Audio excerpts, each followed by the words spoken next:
নমস্কার বন্ধুরা, কেমন আছেন আপনারা সবাই? আশা করি ভালো আছেন।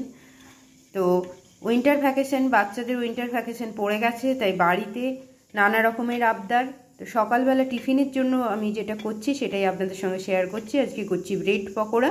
খুব সাধারণভাবেই করছি। দেখুন, আমি পাউরুটিগুলোকে এইভাবে কেটে নিয়েছি, মাঝখান দিয়ে ট্রায়াঙ্গেল করে কেটে নিয়ে এইগুলোকে আমি বেলনি দিয়ে একটু বেলে নিয়েছি, পাতলা করে নিয়েছি।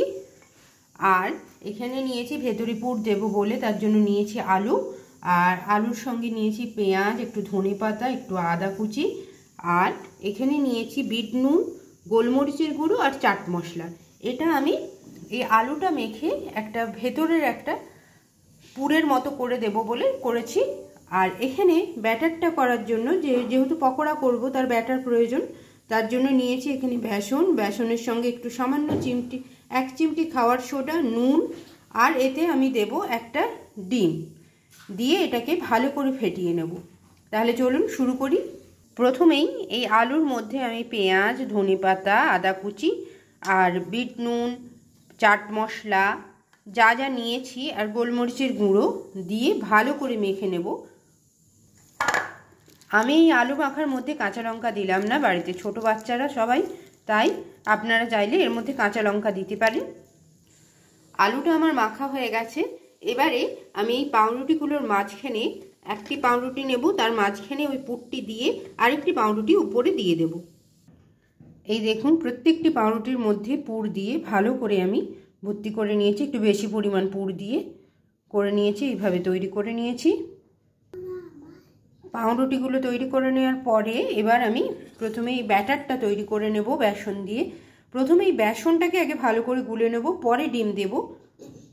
বেসনটাকে ভালো করে গলে নিয়েছি, এর মধ্যে এবার ডিমটা ফাটিয়ে দিয়ে দেব। বেসনটা গুলে নিলে এই যে দানা দানা মতো অংশটা থাকে, যদি আগে ডিম দিয়ে দেন সেটা বেশি পরিমাণে দানা দানা অংশটা দেখা যাবে, ভালো করে গোলা হবে না। তাই প্রথমেই বেসনটা গুলে নেবেন, তারপরে ডিমটা দেবেন। ডিম আর বেসন দিয়ে গোলাটা আমার তৈরি হয়ে গেছে। আর এদিকে আমি কড়ায় তেল গরম করতে বসিয়ে দিয়েছি। এবারে এই একটি করে পাউরুটি নেব, ডিমের গোলার মধ্যে ডোবাবো, দিয়ে কড়াইয়ের মধ্যে ফ্রাই করতে দেব। ডিমের গোলার মধ্যে ডুবিয়ে দিয়ে দিয়েছি কড়াইয়ের মধ্যে। ওপরের কোটিংটা আমি খুব মোটাভাবে করিনি, যাতে মোটা করলে খুব একটা ভালো লাগে না, হালকা করেই করেছি। এবারে ভালো করে ভেজে নেব। একটা সাইড ভাজা হয়ে গেছে, আরেক সাইড উল্টে নিচ্ছি। একটা পাউরুটি আমার ভাজা হয়ে গেছে, এবার তুলে নিচ্ছি।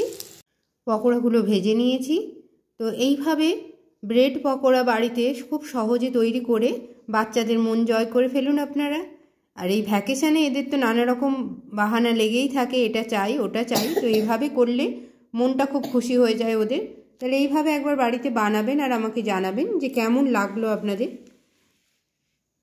তাহলে বন্ধুরা, আজকের মতো এইটুকুই রাখলাম। নমস্কার।